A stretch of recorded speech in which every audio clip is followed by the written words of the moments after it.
આપણે account part 2 જેની અંદર પાંચમું ચેપ્ટર જે છે એ આપણે આજે જોશું હિસાબી ગુણોત્તર અને એનું વિશ્લેષણ કે જે આખું સૂત્ર બેઝ છે. કેવું છે? સૂત્ર બેઝ.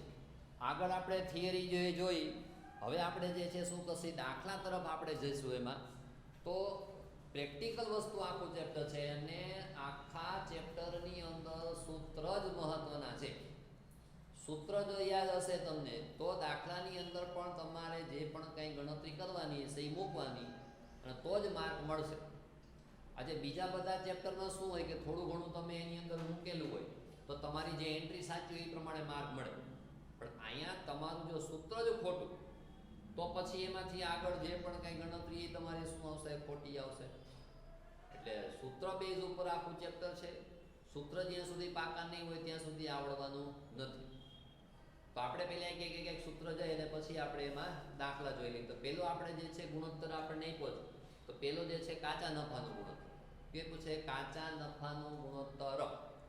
દાખલામાં પણ તમને કહી દીધું હશે કે કયા ગુણોત્તરની પદ્ધતિએ તમારે દાખલો ગણવાનો છે. તો માની લો કે તમને એમ કીધું કે કાચા નફાનો ગુણોત્તર શોધો, તો પહેલાં કાચા નફાના ગુણોત્તરનું સૂત્ર અને જો વિગત તૈયાર ન આપી હોય તો પછી કઈ કઈ વિગત એમાં મેળવી શકાય અને એના માટેના સૂત્ર ક્યાં એ આપણે હવે જોઈએ. તો જો પહેલો ગુણોત્તર જે આપણને આપ્યો છે કયો આપ્યો છે? કાચા નફાનો ગુણોત્તર આપ્યો છે. તો એનું સૂત્ર શું છે? કાચા નફાનો ગુણોત્તર બરાબર કાચો નફો છેદમાં વેચાણ ગુણ્યા શું આવશે? 100 આવશે. કારણ કે સૂત્રના પણ તમને માર્ક હોય. સૂત્ર જે છે એના પણ તમને શું આપેલા હોય? માર્ક આપેલા હોય. અડધો માર્ક, 1 માર્ક. જેવું સૂત્ર જેવો દાખલો એ પ્રમાણે. ફરીથી કાચા નફાનો ગુણોત્તર એટલે શું કહેવાશે? કાચો નફો છેદમાં વેચાણ ગુણ્યા 100. આ એનું મેઇન સૂત્ર થયું. અને જનરલી દાખલામાં જે છે ને તૈયાર વિગત નહીં આપી હોય. તમને એમ થાય કે ઓહો આમાં હું મૂકી દેવાનું, પણ એમાં લગભગ 99.99% આ કાચો નફો જે છે એ તૈયાર ન હોય. વેચાણની શક્યતા હોય છે કે વેચાણ ઘણી વખત તૈયાર આપી દીધું હોય છે, પણ આપણે એમ જ માનો કે એક પણ વિગત તમને તૈયાર નથી આપેલી હોતી. તમારે અન્ય સૂત્રનો ઉપયોગ કરી અને તમારે એ જે છે એ ગણતરી કરવાની હોય. તો માની લો કે અહીં તમને જો કાચો નફો તૈયાર ન આપ્યો હોય તો જો મેં સૂત્ર લખેલું છે કે કાચો નફો તૈયાર ન હોય તો કાચા નફાનું સૂત્ર શું? તો કે કાચો નફો બરાબર વેચાણ માઇનસ વેચેલ માલની પડતર. કાચો નફો બરાબર વેચાણ માઇનસ વેચેલ માલની પડતર. માની લો કે તમારી પાસે આ સૂત્ર મૂકવું જ તમારે કાચો નફો, તેમાં એક તમારે વેચાણ જોઈએ છે અને એક વેચેલ માલની પડતર જોઈએ છે. હવે એ તૈયાર ન થઈ એમ વિચારો, વેચાણે તૈયાર ન થાય, વેચેલ માલની પડતરે તૈયાર ન થઈ, તો પહેલાં એ શોધવું પડે. કારણ કે તમારે શું શોધવાનું છે? કાચો નફો. તો એનું સૂત્ર વેચાણ માઇનસ વેચેલ માલની પડતર. તો તમારી પાસે વેચાણ તૈયાર નથી તો પહેલાં વેચાણ શોધવું પડે. તો જો વેચાણનું મેં સૂત્ર મૂકેલું છે કે વેચાણ બરાબર કાચો નફો પ્લસ વેચેલ માલની પડતર. તો એ સૂત્ર ક્યાંથી આવ્યું? તો મેઇન સૂત્ર આપણું આ છે. મેઇન સૂત્ર આપણું આ કાચો નફો બરાબર વેચાણ માઇનસ વેચેલ માલની પડતર. એ મેઇન સૂત્ર યાદ રાખવાનું. એમાંથી બીજા બે સૂત્ર ક્યાં બન્યા? કે વેચાણ છે, વેચાણનું સૂત્ર પણ આમાંથી બનાવ્યું. તો વેચાણ જે છે શોધવું હોય, શું શોધવું છે? વેચાણ શોધવું છે. તો વેચાણ જે શોધવું હોય ને જોવાય, પ્લસ છે કે માઇનસ છે એ જોવાય. વેચાણ કેવું છે? પ્લસ છે, તો એને ત્યાં રખાય. બાજુની જે રકમ છે ટૂંકમાં જે માઇનસ છે એને ક્યાં લઈ જવાય? સામેની સાઈડે લઈ જવાય. તમે આગળ શીખી ગયા 10માં, 9માં 10માં, બરાબર? કે આપણે આ શોધવું છે. આ કેવા છે? પ્લસ છે, તો એને ફેરફાર ન કરાય. તો એની બાજુની જે રકમ છે એને ક્યાં લઈ જવાય? બરાબરની સામેની સાઈડે લઈ જવાય એને. તો આ માઇનસ વેચેલ માલની પડતર સામેની સાઈડ આવે એટલે શું થઈ જશે? પ્લસ થઈ જશે. એટલે કે કાચો નફો પ્લસ વેચેલ માલની પડતર. તો જે આ વેચાણનું સૂત્ર બની ગયું કે વેચાણ બરાબર કાચો નફો પ્લસ વેચેલ માલની પડતર. શરૂઆતમાં કદાચ એવું લાગે યાદ ન રહે, પણ તમે જેમ જેમ દાખલા ગણતા જશો ને ઓટોમેટિક સૂત્ર યાદ રહેતું જશે. તમે સૂત્રની એક યાદી બનાવી નખાય. સૂત્ર શું કરે? એક નોટમાં અલગથી એક આપણે ગુણોત્તર જોતા જશું તો એક નોટમાં યાદી કરતું જવાય અને રોજ એક હોય તો એક વખત બે વખત લખીને ખાલી યાદ. તમે કદાચ દાખલો ગણતી વખતે સામે સૂત્ર રાખશો, કાલો શું નયું આનો કાચો નફો, તો કે લખો વેચાણ માઇનસ વેચાણ માલની પડતર લખી નાખો. પછી એમ જ પરીક્ષા ઉપર કરી લેશું, પરીક્ષા ઉપર કરી લેશું, કાંઈ નથી થતું પરીક્ષાઓ, એમને એમ જ રહે. એટલે બને ત્યાં સુધી મગજને કસો, જ્યાં સુધી મગજ કસો નહીં ત્યાં સુધી નહીં યાદ રહે. એટલે વેચાણનું સૂત્ર થયું. હજી અહીંયા વેચેલ માલની પડતર આપણે શોધવાની, હવે એ તૈયાર નથી વિચારો, તો એના માટેનું સૂત્ર આવ્યું વેચેલ માલની પડતર. તો વેચેલ માલની પડતરના બે સૂત્ર છે. કેટલા સૂત્ર છે? બે. તો સૌ પ્રથમ આ જ પેલા વાપરવાનું કે જો આ બંને વિગત તમારી પાસે છે, જો આ બંને વિગત હોય તો આ સૂત્રનો ઉપયોગ કરવાનો. જો આ ગણતરીથી વેચેલ માલની પડતર જો ન મળે તો પછી તમારે આ સૂત્રનો ઉપયોગ કરવાનો. બરાબર? જેવી વિગત એ પ્રમાણે સૂત્રનો ઉપયોગ કરવાનો. પહેલાં જોવાનું આનાથી થાય છે તો કરવાનું, નકર પછી આ સૂત્રનો ઉપયોગ કરવાનો. તો આ સૂત્ર આમાંથી જ બનાવ્યું. આ સૂત્ર શેમાંથી બનાવ્યું? આમાંથી જ બનાવ્યું. તો જે આ માની લો શોધવું, શું શોધવું છે? વેચેલ માલની પડતર શોધવી. તો એ કેવી છે? માઇનસ. જે શોધવાનું છે એ કેવું છે? માઇનસ છે. તો માઇનસને ક્યાં લઈ જવાય? સામેની સાઈડ લઈ જવાય.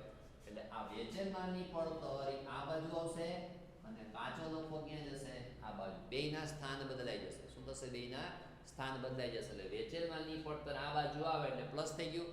તો જો આવી વેચેલ માલની પડતર બરાબર. આ વેચાણ એને લઈ ગયું. વેચાણ શું કહે? એને. અને આને જે છે આ બાજુ લઈ ગયા બરાબર ની આ બાજુ, તો પ્લસ છે તો શું થઈ જાય? માઇનસ થઈ જાય. એક બે વખત જોશો એટલે ખ્યાલ આવી જશે, સૂત્ર મોઢે થઈ જશે. બરાબર? એટલે મેઇન સૂત્ર આ થશે. એના આધારે આપણે શું શોધ્યું? વેચાણ શોધ્યું. અને એના આધારે પાછું શું શોધ્યું? વેચેલ માલની પડતર શોધ્યું. માની લો કે વેચેલ માલની પડતર માટે આ સૂત્ર નથી લાગુ પડતું, કે વેચાણ અથવા કાચો નફો એકાદી વિગત ઘટે છે, તો પછી આ સૂત્ર મૂકવાનું કે વેચેલ માલની પડતર બરાબર શરૂનો સ્ટોક પ્લસ ખરીદી પ્લસ ખરીદીના ખર્ચા માઇનસ આખો સ્ટોક. તો શરૂનો સ્ટોક એટલે વેપાર ખાતામાં આવે, ખરીદી એ વેપાર ખાતામાં આવે. ખરીદીના ખર્ચા ખાસ ધ્યાન રાખજો, ખરીદીના ખર્ચા જો તૈયાર આપ્યા હોય તો કંઈ વાંધો નથી, પણ કદાચ માની લો કે આવક માલ ગાડા ભાડું છે, મજૂરી જેવું આપ્યું હોય, અલગથી આપ્યું હોય, તો પછી એમાં પ્લસ કરવું પડે. કારણ કે ખરીદીના ખર્ચા એટલે અહીંયા વેપાર ખાતું બનાવતા ને આપણે, વેપાર ખાતું બનાવતા, અહીંયા શરૂનો સ્ટોક આવતો, અહીંયા ખરીદી આપતા, અહીંયા આખો સ્ટોક આવતો, અહીંયા ખરીદીના ખર્ચા આવતા, કે મજૂરી છે, આવકમાં ગાડા ભાડું, રોયલ્ટી, રેલવેનું બધું. તો જો અલગથી કદાચ આપ્યો હોય તો એમાં પ્લસ કરી દેવાના, અને આખો સ્ટોક શું કરી દેવાનો? માઇનસ. આખો સ્ટોક શું કરી દેવાનો? માઇનસ. એટલે વેચેલ માલની પડતર શું થશે? શરૂનો સ્ટોક પ્લસ ખરીદી પ્લસ ખરીદીના ખર્ચા માઇનસ આખો સ્ટોક. એટલે બેમાંથી ગમે તે એક સ્વીકારતા થાય. હવે એમ કહેતા નહીં સાહેબ આ બેમાંથી કાંઈ ન હોય તો દાખલો નહીં ગણવાનો. અહીં તો આપણે ભગાવાડ્યા હોય, સમજી ગયા? ગણાયને સાહેબ આ વાત કંઈ ન હોય તો હોય જ, આપણે દેખાતું ન હોય, આપણે આવડતું ન હોય એટલા માટે. હશે તો ખરા. બરાબર? મેઇન સૂત્ર શું હશે? કાચા નફાનો ગુણોત્તર બરાબર કાચો નફો છેદમાં વેચાણ ગુણ્યા 100. પછી કાચો નફો બરાબર વેચાણ માઇનસ વેચેલ માલની પડતર. પછી વેચાણ બરાબર કાચો નફો પ્લસ વેચેલ માલની પડતર. વેચેલ માલની પડતરના બે સૂત્ર. પહેલાં નાનું સૂત્ર મૂકવાનું, વેચેલ માલની પડતર બરાબર વેચાણ માઇનસ કાચો નફો. અને હજી જો એનાથી ન શોધાય એમ હોય તો જે લાંબુ સૂત્ર છે કે વેચેલ માલની પડતર બરાબર શરૂઆતનો સ્ટોક પ્લસ ખરીદી પ્લસ ખરીદીના ખર્ચા માઇનસ શું આવશે? આખર સ્ટોક આવશે. અને ખરીદીના ખર્ચામાં શું આવશે? વેપાર ખાતાને જે લગતા જે પણ કંઈ ખર્ચા આવે એ બધા ક્યાં ગણવાના? તમારે ખરીદીના ખર્ચાની અંદર તમારે ધ્યાનમાં લેવાના. અને આ રીતે સૂત્રમાં જે પણ કંઈ વિગત ઘટતી હોય એ પહેલાં આપણે સૂત્રની અંદર કિંમત મૂકવાની. એટલે કે જે ઘટતું સૂત્ર હોય, ઘટતી વિગત હોય એ પહેલાં મૂકીને પછી શું કરવાનું? મેઇન સૂત્ર આ મૂકવાનું. અને એવો કોઈ નિયમ નથી કે પહેલાં આ જ સૂત્ર મૂકવાનું, પહેલાં આ જ સૂત્ર મૂકવાનું નહીં. તમને અનુકૂળ પડે એ પ્રમાણે પણ વિગત જેમ જેમ આવતી જાય એમ સૂત્ર મૂકવાનું. અને સૂત્રના માર્ક હશે, ગણતરીના માર્ક હશે, એટલે તમે મોઢે એક પણ ગણતરી નથી કરવાની. અહીં માની લો કે તમારી પાસે આ વસ્તુ આપી, વેચાણ 5 લાખ આપ્યું ને વેચેલ માલની પડતર 1 લાખ છે. વેચાણ કેટલું છે? 5 લાખ છે. અને વેચેલ માલની પડતર 1 લાખ. તો મોઢે કરી નાખો કે 5 લાખ માઇનસ 1 લાખ 4 લાખ એટલે શું આવ્યું? કાચો નફો. તો તમે સીધા 4 લાખ અહીં કાચો નફો મૂકી દો અને 20 લાખ વેચાણ આપીને ગણતરી કરી નાખો. નહીં, માર્ક કટ થશે. જે પણ કાંઈ ગણતરી હોય ફરજિયાત બતાવવાની એના માર્ક હશે. મોઢે કાંઈ કરવાનું નથી. સૂત્ર મૂકવાનું, સૂત્રમાં કિંમત મૂકવાની અને ગણતરી કરવાની. ભલે કદાચ તમે વેચેલમાંની પડતર પહેલાં શોધો, કાચો નફો પછી શોધો તોય ચાલે, પણ હોવું જરૂરી છે. એ જ રીતે આ જે મેઇન સૂત્ર જે છે કાચા નફાનો ગુણોત્તર, એ તમારે દર્શાવવો ફરજિયાત છે. ટૂંકમાં જે પણ કાંઈ વિગત તૈયાર નથી એ દરેકની તમારે ગણતરી કરીને ફરજિયાત બતાવવાની છે. આજે વેચાણ છે, આજે વેચાણ હોય તો વેચાણમાં બે વસ્તુ આવે. વેચાણ બરાબર આ રોકડ વેચાણ અને ઉધાર વેચાણ, આ બે વસ્તુ આવે. વેચાણ જે છે બેનો સમાવેશ થાય. રોકડ વેચાણ થાય અને ઉધાર વેચાણ, બે પ્લસ કરો એટલે તમને શું મળે? વેચાણ મળે. તો તમે આની ગણતરી ન કરો અને પ્લસ કરીને સીધું વેચાણ મૂકી દો તો આનો અડધો માર્ક તમારો કટ થઈ જાય. ટૂંકમાં જે ગણતરી અથવા તો જે બોર્ડમાં પેપર સ્ટાઇલમાં જે માર્કની ગણતરી જેટલા માર્ક કીધા હોય એ પ્રમાણે તમારા માર્ક કટ થાય. હવે માની લો કે તમારું વેચાણ ખોટું હોય, વાલો મેં તમને કેમ કીધું ભાઈ સૂત્ર સાચું હશે ને તો તમારો જવાબ સાચો હશે. હવે તમે અહીંયા વેચાણ જે છે એ ગણવામાં ભૂલ કરી, હાલ વેચાણ ગણવામાં ભૂલ કરી. હવે માની લો કે અહીંયા કંઈક શોધવાનું તો એ ખોટું આવે. વેચાણ તમે અહીંયા મૂકો, અહીંયા ખોટો, વેચાણ અહીંયા મૂકો તો અહીંયા ખોટું. શું કામ? કારણ કે વેચાણ જ તમારું ખોટું છે એટલા માટે. એટલે સૂત્ર ખાસ જોજો, સાથે સાથે જે ગણતરી કીધી એ ખાસ જોજો. સૂત્ર આવડશે તો જ તમને દાખલો આવડશે, બાકી કાંઈ યાદ નથી રહેવાનું.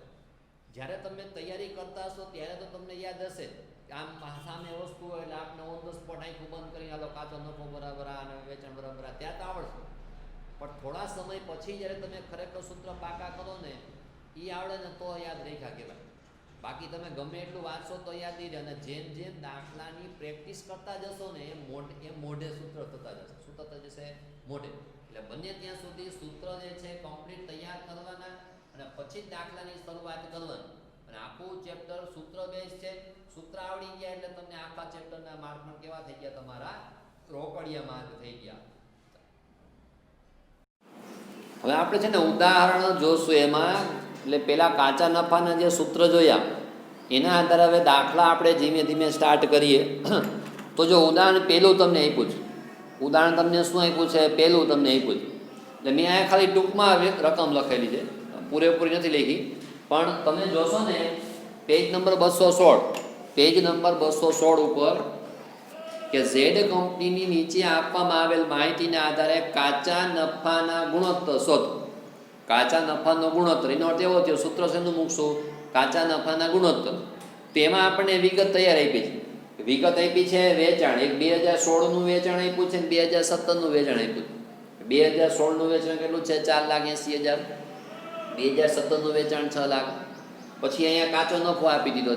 કાચો નફો કેટલો છે? 1,20,000 અને 1,80,000. બસ આટલી વિગત આપી છે. હવે આના આધારે શું શોધવાનું છે? કાચા નફાનો ગુણોત્તર. આ સાદો દાખલો છે, એકદમ સિમ્પલ દાખલો આપણને આપ્યો છે. એટલે સૂત્રમાં ફક્ત શું મૂકવાની? કિંમત મૂકવાની. એટલે જનરલી આવો દાખલો નહીં પૂછે. આ તો પહેલો દાખલો છે, તમને મગજમાં બેસે એટલા માટે એક સહેલો દાખલો અહીં તમને આપ્યો છે. હવે પહેલાં શું કરવાનું કે આપણે જે સૂત્ર જે છે એ સૂત્ર જોવાનું. આપણને કયો ગુણોત્તર કીધો છે? કાચા નફાનો ગુણોત્તર કીધો છે. તો જો આપણું જે સૂત્ર છે કાચા નફાનો ગુણોત્તર બરાબર કાચો નફો છેદમાં વેચાણ ગુણ્યા 100. તો જોવાનું કાચો નફો તૈયાર આપ્યો છે તો કે આ તૈયાર આપી દીધો છે આપણને. કાચો નફો શું આપી દીધો છે? તૈયાર આપી દીધો છે. છેદમાં વેચાણ આપ્યું તો જો વેચાણ તૈયાર આપણને આપી દીધું છે. તો ફક્ત આપણે શું કરવાનું થશે? આજે આપણું જે સૂત્ર છે એમાં ફક્ત કિંમત મૂકવાની રહેશે અને જે ભાગાકાર કરી અને ગુણ્યા 100 કરશો એટલે તમને જવાબ મળી જશે. આ એકદમ સહેલો દાખલો છે. એટલે આવો દાખલો જે છે એ ક્યાંય બોર્ડમાં તમને પૂછાશે નહીં, પણ પહેલો દાખલો પ્રેક્ટિસ માટે આપણને આપ્યો.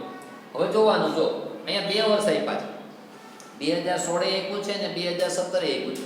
તો આનો અર્થ એવો થયો કે તમારે કાચા નફાનો ગુણોત્તર 2016નો ગણવાનો થશે અને કાચા નફાનો ગુણોત્તર 2017નો પણ તમારે ગણવાનો રહેશે. એટલે બે સૂત્રોનો ઉપયોગ કરીને આપણે ગણતરી કરવાની થશે. તો જો પહેલા આપણે અહીંયા દાખલો જે છે ગણીએ. માની લો કે આપણને અહીંયા 2016 કીધું છે. તો માની લો કે 2016 છે, 2016 આપણે લખી અહીંયા કાચા, હું અહીં થોડોક શોર્ટમાં લખું છું, તમારે આખું લખવાનું. અહીં જગ્યા નથી એટલા માટે, કારણ કે હું આ ભૂસી નાખી તો તમને દેખાશે નહીં, તમારે આખું લખવાનું.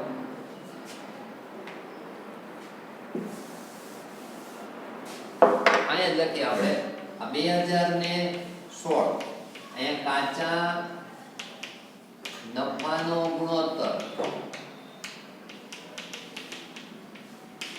તો સૂત્ર શું છે આપણું? કાચો નફો છેદમાં વેચાણ ગુણ્યા 100. કાચો નફો છેદમાં વેચાણ ગુણ્યા 100. તો તૈયાર જ વસ્તુ આવી ગઈ. કાચો નફો 2016 નો, 2016 નો કાચો નફો કેટલો આપ્યો છે? 1,20,000. અને વેચાણ, તો વેચાણ કેટલું છે? 4,80,000 ગુણ્યા શું થશે? 100. 5 ચોક 48 ને 25 ચોક 100, 25% આવશે. કેટલા ટકા આવશે? 25% જે છે શું આવશે? કાચા નફાનો ગુણોત્તર આવશે. હવે જવાબમાં ખાસ ધ્યાન રાખજો, આપણે અહીંયા ગુણ્યા 100 કર્યા. શું કર્યા છે? ગુણ્યા 100. એટલે જે ગુણોત્તરની અંદર આપણને 100 આવે એનો શું થયો? ટકાવારી. શું થશે? ટકાવારી થશે. એટલે તમારે અહીંયા ગુણોત્તરની અંદર ટકાવારી ફરજિયાત દર્શાવવાની. અમુકમાં આવશે, અમુકમાં વખત આવશે, વાર આવશે, એ પછી આપણે જોશું. એટલે જે ગુણોત્તરમાં ગુણ્યા 100 હોય એટલે એનો જવાબમાં તમારે શું કરવાનું? પર્સન્ટેજ બતાવવાનું. જો ટકાવારી ન લખો તો કદાચ એવું બને પરીક્ષક અડધો માર્ક કાપી પણ લેવું થાય, એની ઈચ્છા. કદાચ ભૂલ હોય કાપી લે તો 99 માર્ક આનું ભરાઈ જાય, અડધો માર્કનો અફસોસ રહે પછી આપણને આખી જિંદગી. લેવું ન થાય એનું ધ્યાન રાખજો. આ 2016 નું થયું. હવે શું કરશો? 2017 નું લેશું. કેવું લેશું? 2017 નું. તો માની લો કે 2017 જે છે એનો કાચો નફો કેટલો છે? 1,80,000. અને એનું વેચાણ કેટલું આપણને આપ્યું છે? 6 લાખ આપ્યું છે. તો હું આ ભૂસીને લખી નાખું છું આપણે અહીંયા. માની લો કે 2017 અહીંયા કાચા નફાનો ગુણોત્તર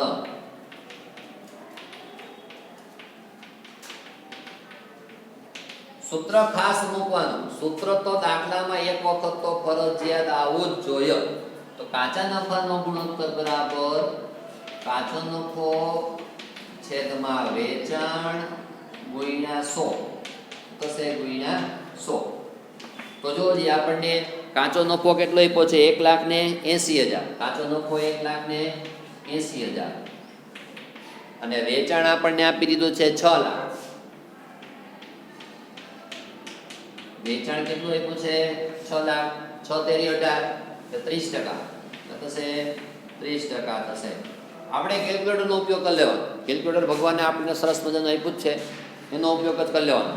મીંડા એટલે કે જે પોઈન્ટ મૂકો છે એમાં કંઈ ભૂલ ન થાય, કારણ કે જો એક આધા પોઈન્ટમાં ભૂલ થઈ ગઈ એટલે તમારી જે જવાબ છે એ ટકાવારીમાં પણ શું થઈ જશે? ભૂલ પડશે. એટલે આ 2016 નો થયો અને આ શું થયો? 2017 નો થયો. એટલે ટકાવારી જે આપી છે ટકાવારી શું કરવાની થશે? બતાવવાની રહેશે. એટલે દાખલો એકદમ ઈઝી છે. દાખલો એકદમ શું છે? ઈઝી છે. પણ જનરલી આવો દાખલાની શક્યતા ઓછી છે, કારણ કે તૈયાર વસ્તુ આપી છે. કેવી આપી છે? તૈયાર વસ્તુ આપી છે. એટલે તમને દાખલો કેવો પૂછાશે? આમાં જે પણ કાંઈ વિગત છે એ શોધવાની હશે, એવો હશે, પછી જ તમારે શું હશે? સૂત્ર મૂકવાનું રહેશે. એટલે એકદમ સિમ્પલ દાખલો કે તમને ખ્યાલ આવે કે કાચો નફો જે છે એ કઈ રીતે ગણતરી થાય એની અંદર. ચાલો આ તૈયાર કરી નાખજો.